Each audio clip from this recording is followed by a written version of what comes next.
Welcome to Circle of Gold Plus, Lynette Zotzman's brainchild.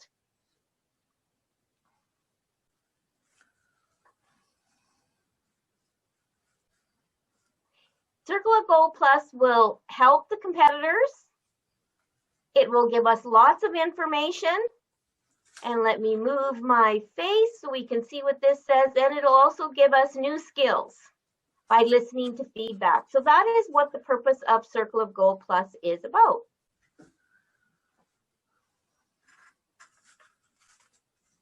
What we do in Circle of Gold is we'll have a practical at the first hour where we'll have a mini workshop or a subject matter expert come in to give us a educational session or a keynote or a speech. And after that, there will be time to practice or questions or have some feedback. So it's going to be a lot of fun. What you've missed so far is on September 17th, we had a panel discussion on Circle of Gold and what's in it for you. You've also missed Val Erickson and Marvin Henry coming in, giving their presentations on the 30th. But look, this is where we are today. Laura Chambers is here today to help us find our funny bone. And I will stop sharing now and we'll show you later on what's to come. Allow me to introduce our guest speaker tonight. I'm very, very excited to have Laura Chambers with us. Laura Chambers has been a Toastmaster a long time, and she firmly believes that Toastmasters is a really good program and that it helps people grow. She looks in the mirror every day and she can see herself growing, and she sees the proof that Toastmasters work.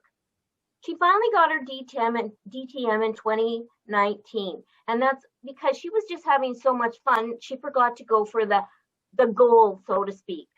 But she finally got it done. She has been the District 42 Humorous Speech Contest winner for the past 2 years. She was the winner in 2018-19 and 2019 and 20. So she's the person that you want to get you to help to do some funny business stuff. Her presentation tonight is approximately 45 minutes long, and then we will have a Q&A afterwards for brainstorming and asking any questions. She's going to talk about how to find your funny bone, and not only how to find it, but how to polish and hone it so that maybe you someday can beat her in the District 42 competition. Laura Chambers, you have the screen. Thank you. Thank you very much, Laurel. Chris Rock said once that comedy is the blues for people who can't sing. And I think he's right, because in my mind anyway, both the blues and funny things are music to my ears.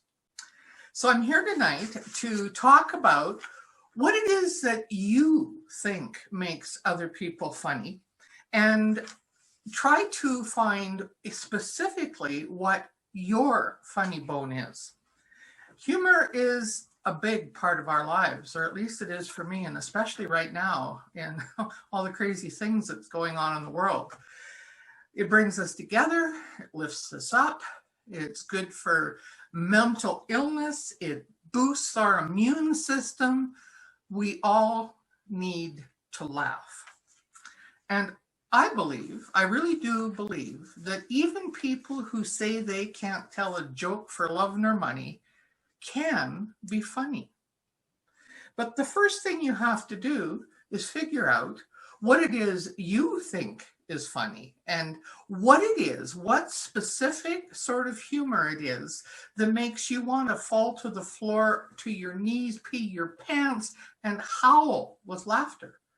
Because it's impossible, when you think about it, to stand up and try to make people laugh with something that doesn't make you laugh. So I did a little research when I was asked to first do this presentation a year or so ago, because I wanted to find out just how many different types of humor there is.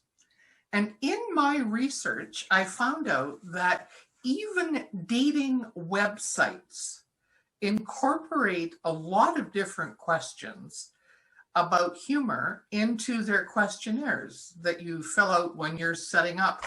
I mean, I have never personally been on a dating website. And if you believe that, I have land for sale east of Florida. So I have something I want to share with you. And if you'll bear with me, I'm going to try to share my screen. I'm not the most technical person. So, okay, just a minute here. How do I get to files?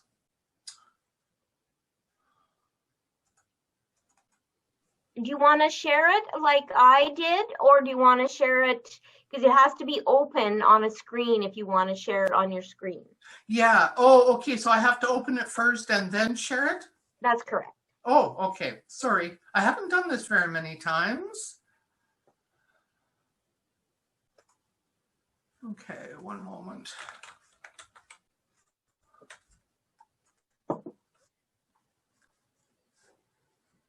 Okay, I do have it open now. So now you hit the share screen, and then it's just in the basic. And then what you will do is find the screen that it's on. Okay. All right. Looks like you got it. I do. Now, I'm not an expert at making up PowerPoints either, but this is one of my efforts. So you'll probably want to start the slideshow, Laura. Start slideshow? Yeah. See, I find this funny. I don't know how. I was just going to click up on the top menu, you'll see File, Home, Insert, Design, Transition. Go to Slideshow. And then just say From Beginning. And then I just have to hit my space bar, correct? That is correct. Wonderful. Thank you. I just learned something new. Okay. I found out something really interesting when I was doing my research. And again, as I said, most of the dating sites that are available incorporate questions on your sense of humor into their profile building because they believe that finding somebody who laughs at your jokes is really important. And I think it is too. So here are the 9 top types of humor according to eHarmony that they incorporate into their questionnaire. The first one, physical humor, the trip and fall. Good examples of this type of humor in my mind is actress Melissa McCarthy. That woman does not mind falling on her face if it'll get her a joke. Jim Carrey, Steve Carell, comedians who incorporate a lot of body movement, trip and fall, can't get the suitcase closed, whatever. Physical humor. The next one is self-deprecating. Yes, blessed are those who continue to laugh at themselves, for they shall never cease to be amused.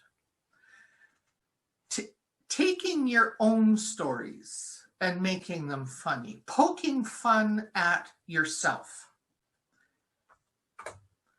Surreal, the absurd, the stuff that's so whacked out that only some people laugh at it. And a really good example of this would be Monty Python.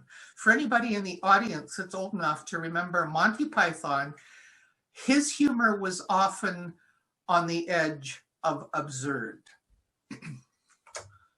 Improvisational.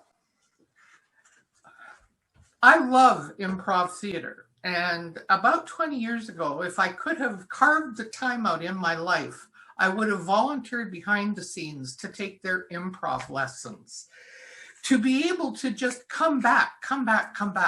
Never say no, never be afraid of being wrong or making a mistake. And the person with the fastest comeback wins every time. I really love watching, there's a half-an-hour program on TV, I'm sure most of you have seen it. Whose Line Is It Anyway? Where you're handed something and you have to act on it immediately and you have to be funny. I'll tell you, it weeds out the bad ones immediately. Witty word play. We have a young fellow here in Calgary. His last name is Lucas, and he is the king of wordplay. It takes a certain type of really sharp mind to be able to use words in a manner that make them off the cuff funny. And Alan Alda, MASH, the old serial, boy, I'm really dating myself, aren't I? But he, I thought, was one of the funniest people that could work with words, nothing but words. Topical. Oh, yes. What is going on in the world today? Probably the best examples of this would be the political pundit shows. Jimmy Fallon, Jimmy Kimmel, Stephen Colbert, Saturday Night Live, that sort of thing, where you stay on top of the world's events and manage to find the funny side of them. Because those comedians are still, after all the people that have died in the US, still able to find something to poke fun at Trump about. Observational. This would be Jerry Seinfeld's corner. Somehow that man made $1 million, probably $1 million, by having a half-hour TV show that was about nothing. It was just whatever happened to be going on in that apartment, and it was funny. We tuned in every week to watch it. Ah, yes, bodily humor. It is apparently one of the top 9 types of humor. I found that hard to believe, but men in the audience should feel safe. You can still have your fart jokes, your toilet jokes, and they are still apparently quite funny. And the last one is the dark sense of humor. I don't know for sure because I don't personally know a fireman or a policeman, but I suspect that people who work in high stress and sometimes grim surroundings would have to be able to find something to laugh at that was dark. So now, how do I stop sharing my screen? Right there. There we go. Because now I would like to ask you if you were paying attention and if you can tell me, and actually if you wouldn't mind turning on your mics and your videos, tell me which one of those types of humor you think appeals or belongs to you. I would like to hear that. Self-deprecating. Yes, that's the one that I'm the best at too. I have no problem making fun of myself. Yeah. Anybody else? Yes, Bev. In the right circumstances, dark humor. For example, healthcare workers these days, amongst themselves mostly. Yes, I would imagine. Yes, absolutely. Laura, I love Jerry Seinfeld and Observational. Sometimes it's just the obvious, but it's things that you probably would miss, but he points them out, just puts the things in the right order. I just love Jerry Seinfeld. He is a master at that. Absolutely a master at that. Did anybody have a favorite with improv, maybe? Ah, Lynette, so you're really good at off-the-cuff stuff. Well, here's the thing. I don't intend to, but I start talking and then people start laughing. And then they say I'm good at being funny, but then when I plan it, it just doesn't work. So I'm going to go with that. Okay. No, and you know what? I'll bet you the people that are that successful at improv would say exactly the same thing, that their skill is off the cuff. And man, there are some fabulous improv comedians. Mine comes from nerves, because when I get nervous, I say things like without a filter. Big problem. So you don't want to rope the butterflies and make them fly in formation then. You want to stay nervous. I start throwing up butterflies. That's how nervous I get. I just talk and the butterflies just put on the screen. So. Anybody else? Let's see. What about wit wordplay or surreal? Does that appeal to anybody? No? Well, I think that once you have established in your own mind what it is, just a second here, sorry. There, what it is that makes you laugh, what it is you find funny, then there are a number of things that you can do if you're serious about wanting to be a humorous speaker.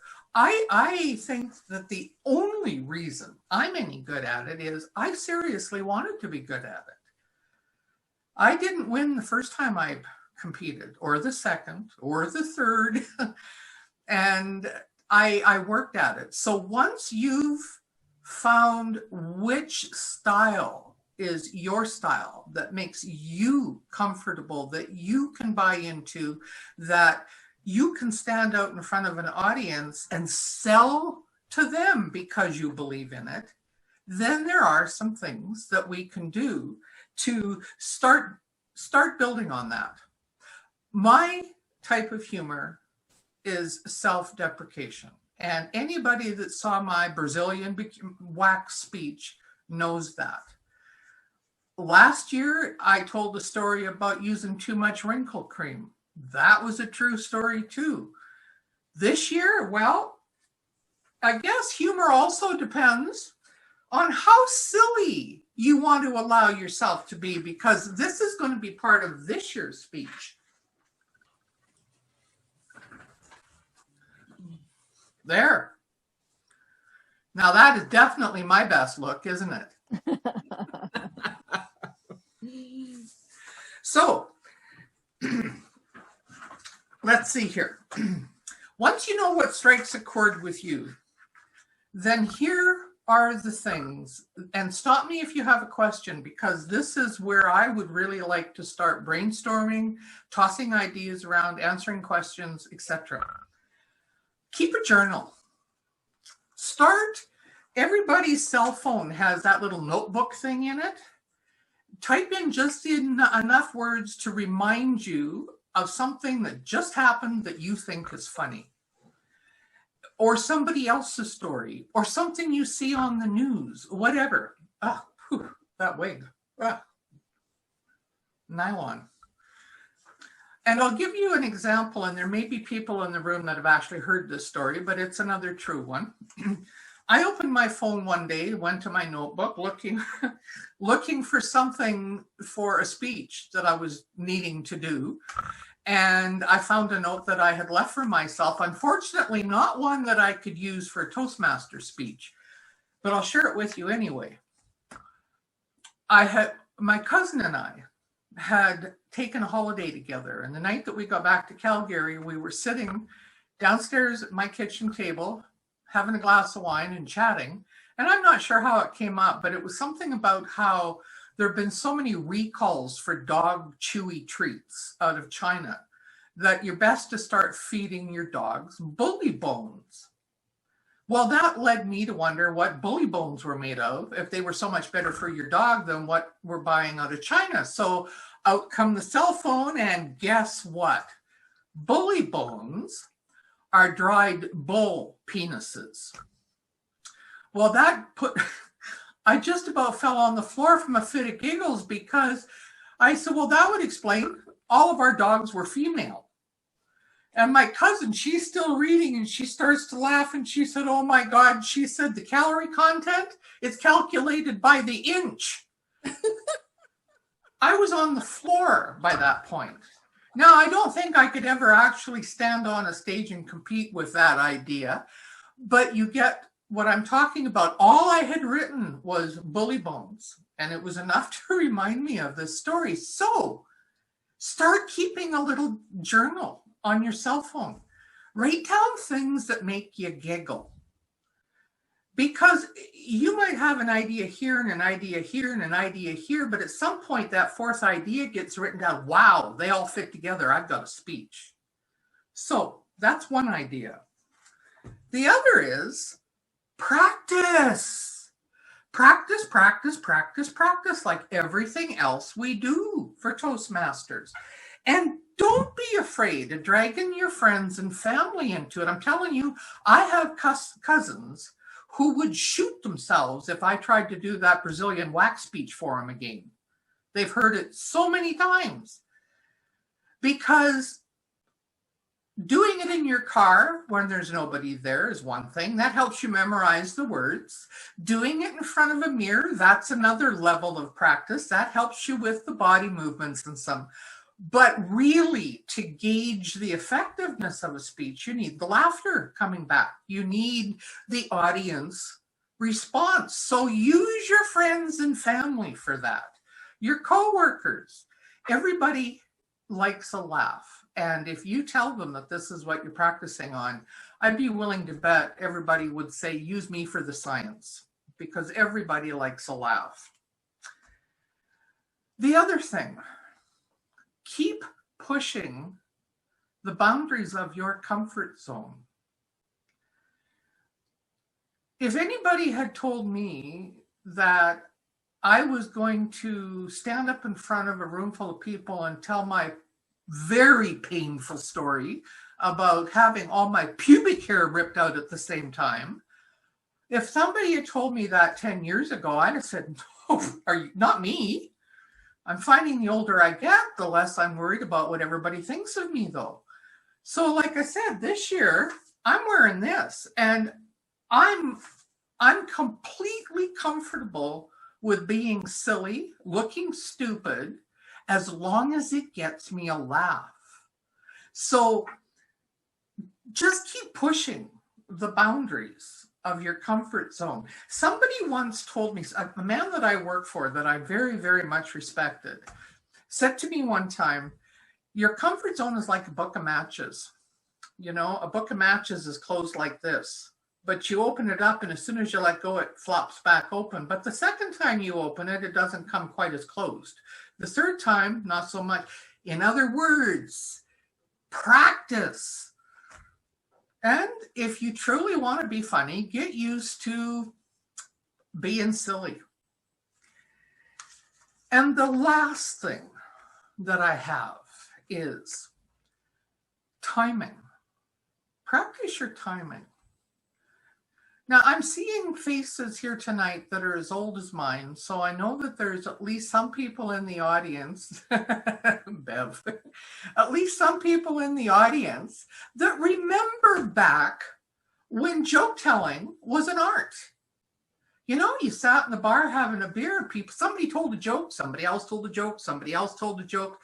We used to call it the meeting after the meeting every Wednesday night for Bedstone Olympic. But then email came along and we started getting our jokes on email and forwarding them instead of telling them out loud. And now it's all on Facebook that we share. I do it too. But we are losing the art of joke telling. And the best joke tellers, they're the ones with the timing, right? They're the ones that take that pause just before the punchline. They're the ones that got you right in the palm of their hands, begging for that last sentence, right? It's all about the timing. My suggestion on this, well, first of all, practice in front of your friends, ask for feedback, do it at your club, get your evaluations.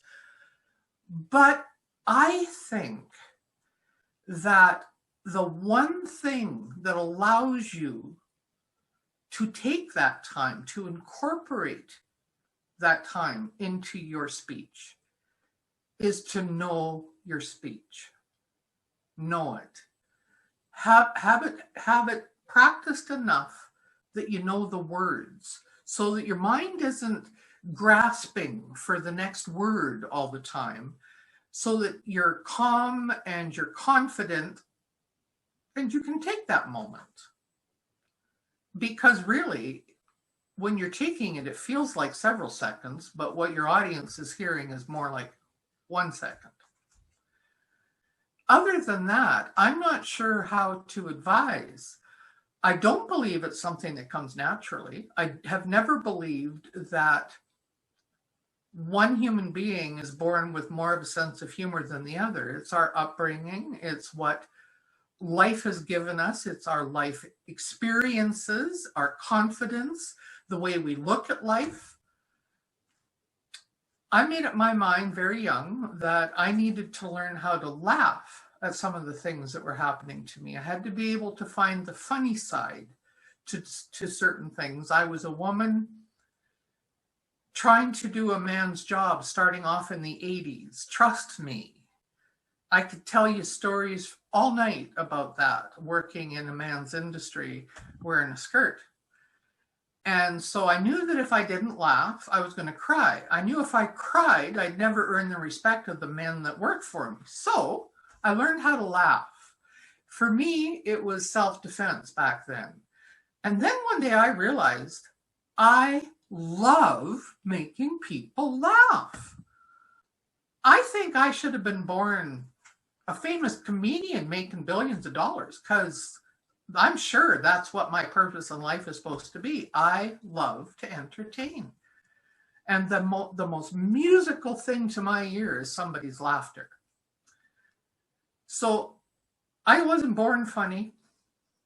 I realized I loved humor. And as soon as I knew that it was going to add flavor and texture and experience and adventure and friendship and camaraderie and all those things to my life, I went after it. So those are my words of wisdom for this evening. Now I'd like to know if anybody has any questions or comments or suggestions or, yes, Laurel. Well, I heard you say that you love to hear the people laugh, and that really enhances. And as a person that likes to do humor as well, did you find, how difficult did you find to do it on Zoom when you didn't have that audience feedback? You just had to kind of go with a blank screen and you're in your own little home with nobody watching. How was that for you? Oh boy, it's that wig. I think it's sort of a double-edged coin myself. I miss the laughter. I miss the eye contact. I miss looking at somebody in the audience and going, right? You know, the interaction, the connection, the energy that you get from a room full of people. And the first one was a division contest, I guess, for Zoom. And I really struggled with it. And the only way I got through it was to practice. I went into that contest, I'm quite sure I could have done my speech in my sleep. I knew every word. And after having finished that first one, I realized that there's an upside to it too. There really is. In the humorous speech, more than any other, you have to leave gaps of time for the laughter. So if you've got a 5 to 7 minute speech, you want to be done at 6 minutes, because you can easily lose 90 seconds to laughter. I mean, that's the purpose of it, right? You don't have to worry about that on Zoom. Now, I say that, I caution you, you still need that pause. But keep in mind that these people are not all sitting in the same room. They're all just like us here tonight. They're all by themselves sitting in front of their computer. So yes, they're going to laugh, but it's not the kind of laughter that carries on because of the energy that people produce when they're in the same room. They're going to giggle, but you don't have to leave as much time in that gap. And I would say don't, because then you're going to lose them, right? Give yourself a 1, 2, rather than a 1, 2, 3, 4 in your mind, and move on. And yeah, I understand that, and that is what I found when I was competing. I know that Janet Kwasniak, a lot of people in Division B know her. She won Humorous a long time ago, and she said it was extremely difficult because people were laughing so hard, and you can't step on the laughter, but yet you got to finish your speech. So there's two sides to every coin. Is there any other questions out there for Laura? Please bring it on. How did you decide on the Brazilian wax? And more to the point of my question is the content portion of the judges' scoring. How much of that was part of your deliberation about your speech? None. Not even a little bit. My biggest concern, and I'll tell you, this is the truth.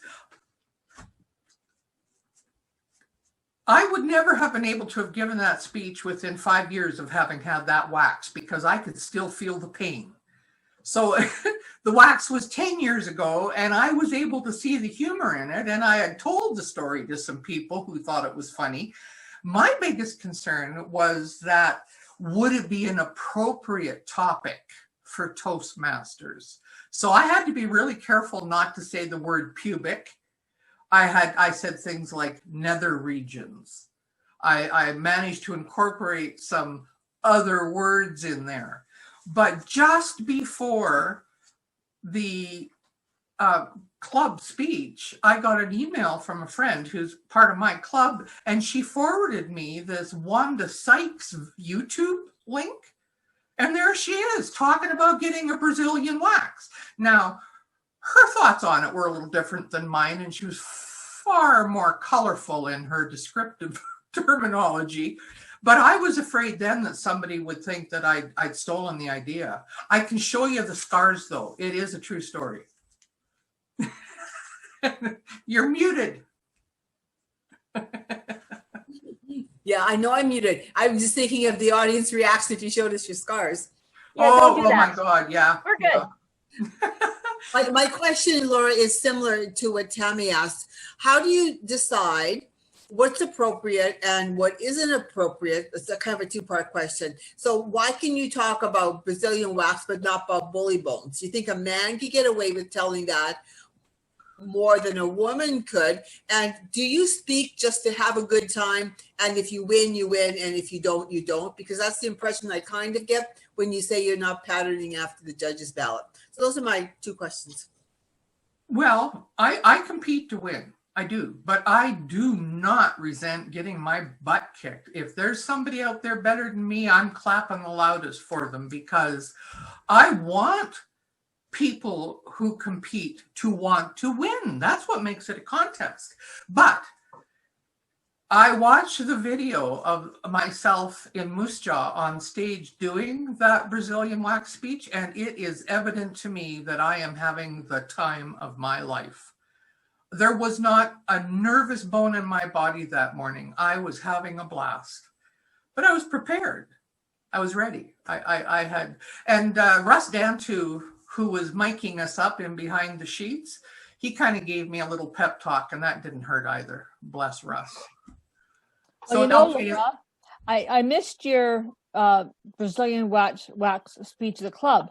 And when I went to the area when you competed, I was told that was what it was about. And a few of us went, really? Like, is that going to be funny? We had this whole prude thing come on. Well, anyways, the way you delivered it, the way you made it your story, it took all of that weirdness away and just made it a funny story about you. So I think even the other thing you were saying about the dog chews, I think it'd be in the delivery. It'd be in the delivery, your choice of words. The delivery was like, if you haven't seen that speech, you have to find it on YouTube, wherever, and watch it. It's in the delivery and how Laura delivers it. She could probably be the person to tell you all the bad news in the world and make it sound like it was good news. Well, thank you, Brenda. Well, and to answer the question about how I choose the topic and whether or not I think it's appropriate, that's a question you have to ask yourself individually. Things have changed so much since I joined in 1988. First of all, we now live in a very, very multicultural world that didn't exist 30 years ago. So I think now we have other parameters to keep in mind as to what's. I wouldn't go give a talk at a mosque and talk about Brazilian waxes, for instance. So it's all about your audience. I belong to a club that's pretty loosey-goosey about stuff like that. So I chose that club. If it suits me really well. I don't know what. I don't know. I wasn't worried about the Brazilian wax topic being an issue once I'd figured out the verbiage for it. So you're probably right. I probably could do something with that bully bones, except I'm not sure how I would get away without using the word penis. That might be a problem. I don't know. It doesn't offend me. Does it offend you? No. So I think that should be all of us. That should be our rule of thumb. Don't stand up and talk about things you find offensive yourself on any level. We need to respect certain norms in today's society. And in my mind, other than that, it's up for grabs. Go for it. Did you hear the speech this year from the fellow, his shiny green suit? How his inseam started coming apart on a way to a sales call, and there was a time way back at my beginning of my start with Toastmasters that might have been thought to be just a little too racy. Now, in another 20 years, I'll still be a Toastmaster, except I'm going to be the little old prude telling the rest of you what you shouldn't be talking about. What else, please? Kevin, you're sitting there grinning like you have something to say. No? I have I'm a just question. gonna- Oh, I'm just Sorry. listening and enjoying I never saw your speech, so I don't know It's too on much about it. YouTube. The Brazilian wax one's on YouTube, and so is the one from this year too. Now, isn't it? I don't know. I hope Yes, it so. is. Is it? It is. It's on the D42. All the contests are on D42 web YouTube. So Kevin, go to D42 on YouTube and find them, and they're there. Okay, I will. Lola has a question. Laura, I have a question. It's Lynette here. Lola? Oh, Yeah. sorry. That's my nickname. That's my unprofessional name. So she always dresses like this. Lynette's different. She's more professional and together. Anyway, I'm asking for a friend. What do you do when you think you're really funny and you get up and you do your speech and everyone looks at you like you just grew another head and it's not funny? And then you lose your confidence and you're like, I'm never going to do this again. And then you're like, I'm never going to talk to people again. And then you crawl under the table and crawl out the door asking for a friend. What do you do when nobody laughs? I think that anybody who gets up on stage risks crashing and burning, right? But the one type of entertainment that when they crash and burn, they do it in spectacular fashion is comedy. Because you're up there by yourself. You don't have a band behind you. You don't have a group. You don't have any co-workers. You're on your own. Personally, if it were me, I would try to recover by changing tact. I would go somewhere else. I don't know. I once, and this is many years ago, there used to be, and maybe still is, an association here in Calgary called the British Wives Association. And they were women who moved to Canada with their husbands for one reason or another, but their husbands all thought it was still England and went to the pub every night. So the women started this group and they were always looking for speakers to come in. I needed credit for something, so I went in. And they wanted me to talk for an hour. So I took a speech that I had given, brought the house down at the club, about growing up on a farm with outdoor toilets and strange relatives and all of that. And so I'm standing in front of this group of British women and I'm feeling pretty good till I opened my mouth. I was probably no more than 4 or 5 minutes into what was supposed to be an hour.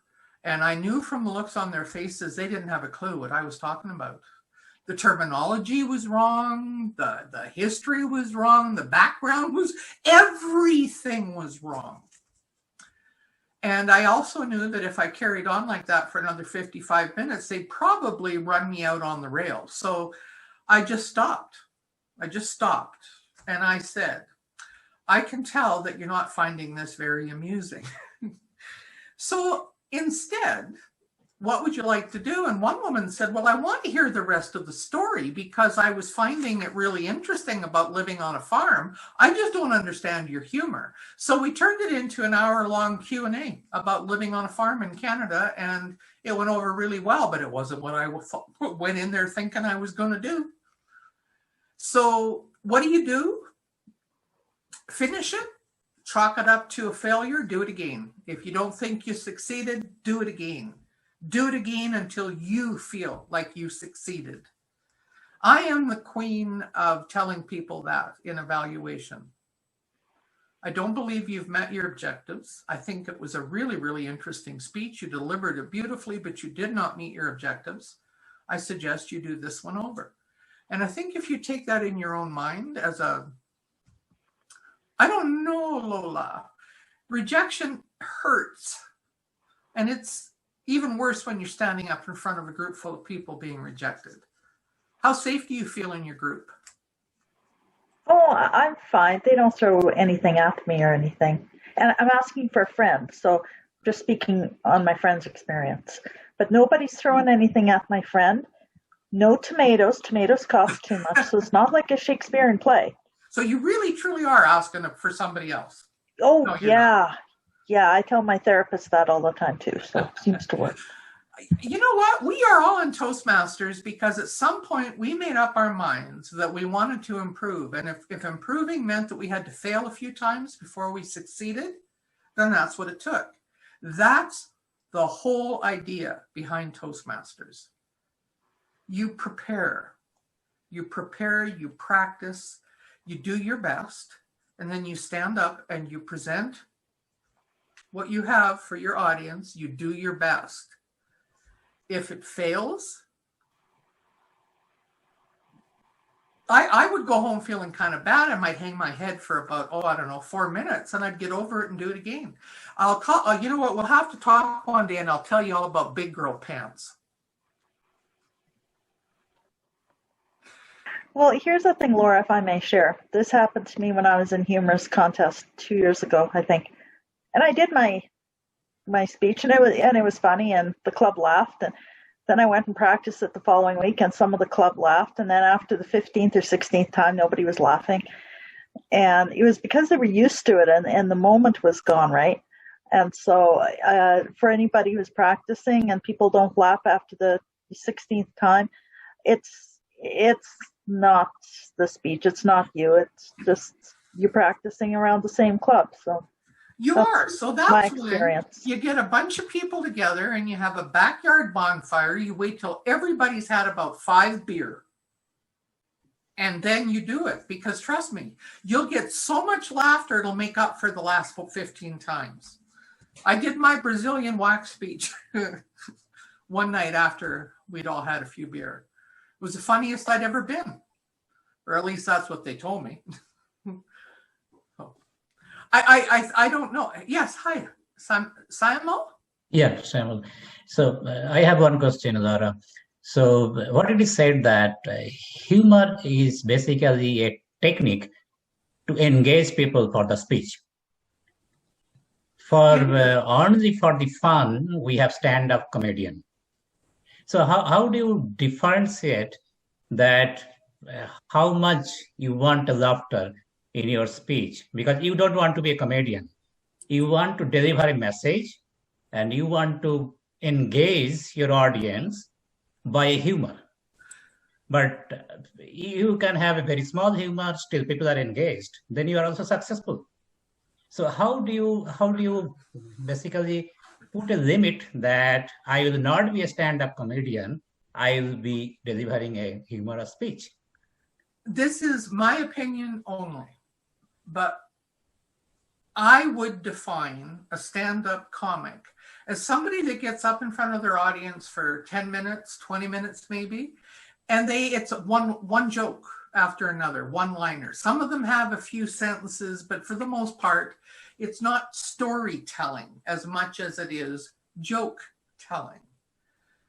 It even says in the parameters for the judges for the humorous contest, that there shouldn't be one-liners, one-line jokes. So there are the stand-up comedians like Jerry Seinfeld, but then here's a couple of comedians that if you're really interested, go on YouTube and look them up, because they stand up and talk, but they can talk for an hour at a time. And basically they're just telling a really long story. One of them is Jeannie Robertson. She is one of the funniest women I think I've ever heard. No profanity, nothing smutty, and no one-liners. She takes a story, she develops it, she fleshes out the characters, and I would say every second thing out of her mouth is humorous. In terms of how much humor you want to put into a speech, well, like somebody mentioned, if you get too much laughter, you run out of time. So you have to manage it within the time that you're given.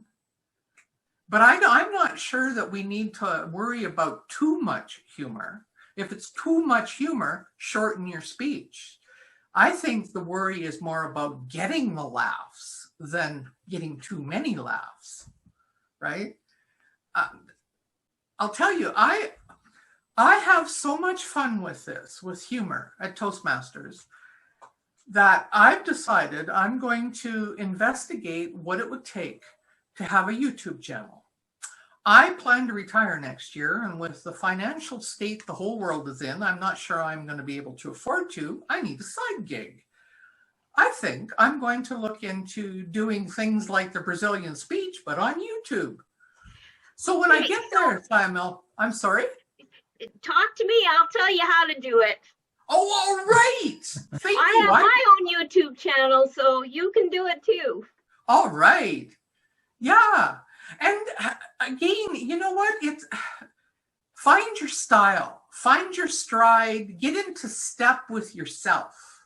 Find your rhythm, find what makes you laugh. What is it that makes you fall to the floor in laughter? Once you've got that, then start polishing skills, start finding your skills, drive your friends crazy. Have a backyard bonfire, buy the beer. It works. Beer makes everybody funny. Do we have any other comments, questions? Hi. You're muted, Marta. I said, yeah, beer makes people burp too. See, now that's bodily humor. Makes you laugh back too. You mean like an echo of your laugh? Sure, or just to keep you engaged and fun. It makes it fun. Yes, my grandson is still, like, he's coming up 22 here very soon, and he still thinks that burping and farting are the funniest things in the world. I have to talk to that kid. He needs to up his game. Well, it's interesting, though, because, like you said, the audience, right? And with Toastmasters International, depending on what level you'll get to, I mean, when you do get to those higher levels, there is so much variety of ages and everything. Absolutely. Yes. And you know what? I am so pleased to see some newer, younger faces coming up through this year's contests. Somebody said to me the other day, Laura, well, no, let me backtrack. I said when I won last year, okay, I'm not going to compete anymore. I've done it. I've proven myself. I won't compete. And then somebody said to me, are you planning to compete? And before I could even answer, they said, because if you are, I'm not going to bother. What would be the use? You're just going to win. Really? That's a crappy attitude. It really is. Because we don't step out onto that stage the first time and win, or very, very, very few people do. You want to beat me? Up your game. Polish your speech. Practice. Because I am competing again this year for exactly that reason. And the fact that I just love it. And I welcome the competition. So who's competing here tonight? Who's competing at club and area? Oh, Kathy. All right. Yes, Marta. Good. Marta, are you from Medicine Hat? I'm from Regina, Saskatchewan. Regina. Okay. I have 2 rural clubs though, so you might have seen me in Speedy Creek, Swift Current, or a Moose Jaw. Ah, you need to go just a little bit further. Maple Creek needs a club too. I know. I know. So, anything else for me this evening? I've had some fun here. I really hope I've made this fun for you too and given you something of value that you can use. Yes? Are there any other questions out there, folks? You've got her here. Yes, madam, I have a question. That is, Natisha? what is the importance? Yes, what is the importance of punchline? I mean, punchline of a humorous speech. What is my punchline? What is the importance? Punchline. Yeah. Punchline. What is a punchline? I'm having a hard time hearing. Yes, no. What is the importance of punchline? What is the of a humorous importance story? of a punchline? Yeah. Well, the punchline is like the climax of the joke, right? You whether it's a really short story or it's a long involved story, the punchline is the conclusion that pulls it all together and makes it work, much like the conclusion to a speech. If you didn't have the end of the joke to tell, people would stop listening to your jokes because it's you build them up and I love long jokes. I love jokes that take a couple of minutes to tell because then you can act it out and you can put the voices in, and then when you get to the punchline, people have been waiting for 2 whole minutes to hear that punchline. So the punchline is the gravy on the potatoes. It's the ketchup for the French fries. It's what pulls it all together and makes it special. Is that what you were asking? Yes, yes, that is what I asked. And has it, I mean, punchline has to be on a high note? A punchline, I'm sorry. Has to be on a high note. I mean, it has to be, that is the essence of the humorous speech. Am I correct? So Laura, what she's saying is the punchline, should the punchline be on a high note because it's the essence of the speech? Well, I think it depends. In terms of a high note, if you mean you need to end on something positive, no, your story, your speech would determine how much of a high note you're going to end on. Trust me, I didn't end on a real high note after I had all my pubic hair ripped out. Yeah. I decided that if I was ever going to go on another cruise and thought I needed a new hairstyle, a punchline is maybe not the right word to use in terms of a speech, because punchline applies to the last sentence of a joke. Mm-hmm. And a joke and a humorous speech are 2 entirely different entities. A joke is typically a very brief. Well, I guess I've actually heard some jokes that were long enough that you could have turned them into a speech. There's one about a cowboy trying to rope a deer and that sort of thing. But typically a punchline applies to a joke. So maybe taking that word out of the equation and finding the conclusion to your speech rather than a punchline. Because I'm struggling with the question, and I really apologize, Leticia. She said, Okay, right. Okay, thank you. So Miss Lola Lynette was asking how many seconds should a speaker give for when speaking online, and you had mentioned that before, because I was going to say what you had said is instead of a 1, 2 is about all you really need to give online. When you're doing it live, it's more like 1 to 4. Yeah, well, online you've got your laughter to judge, right? Yeah. And I am not adverse when in a speech, if people are laughing too long, do this, bring them down, because they're Toastmasters. They know they're stepping on your time, right? Yeah. But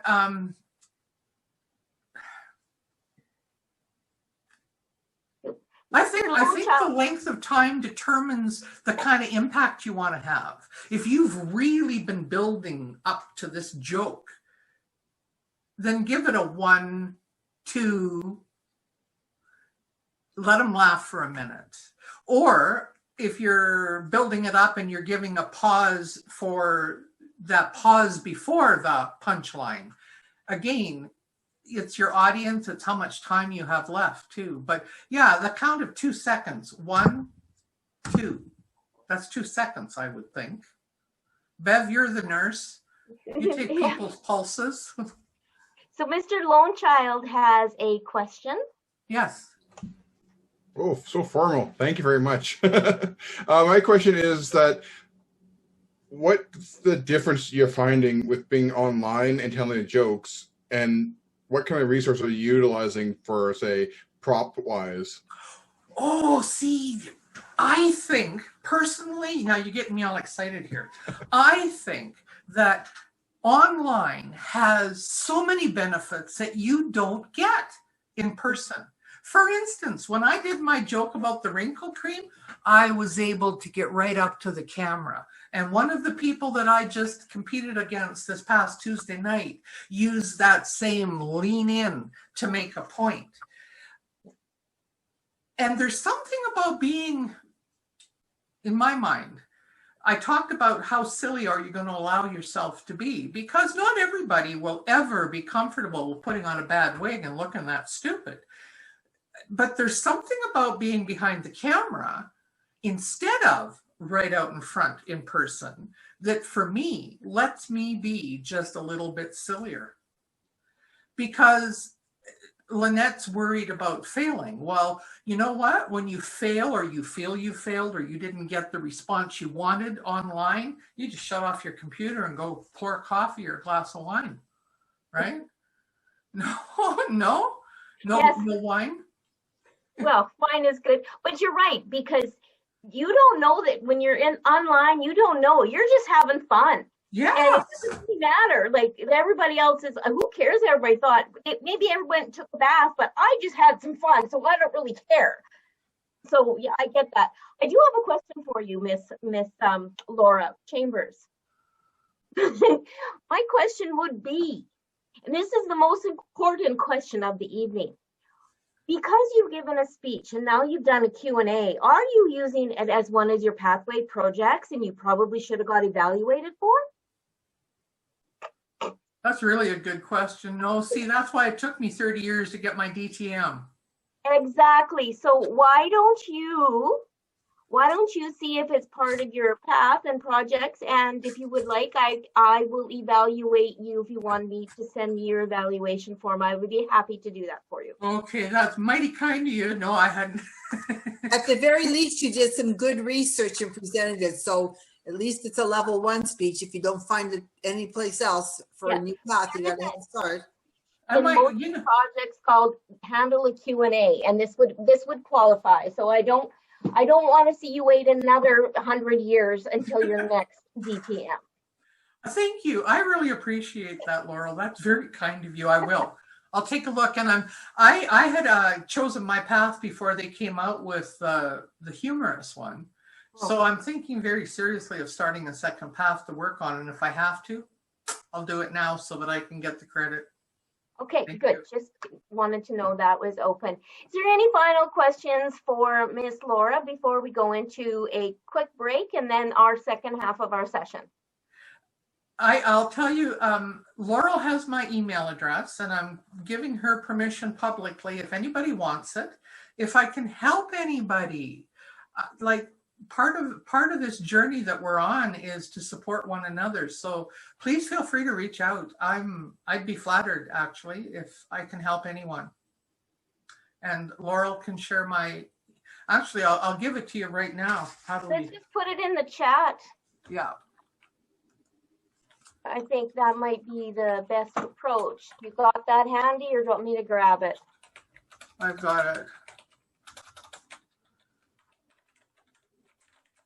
There you go. We always forget that we can do that in the chat window.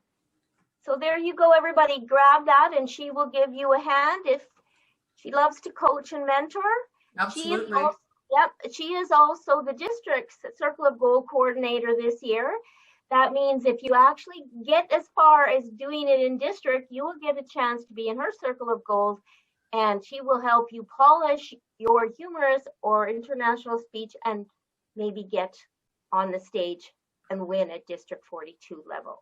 That would be so cool. Yeah. I'll meet you at district, all of you at district this year.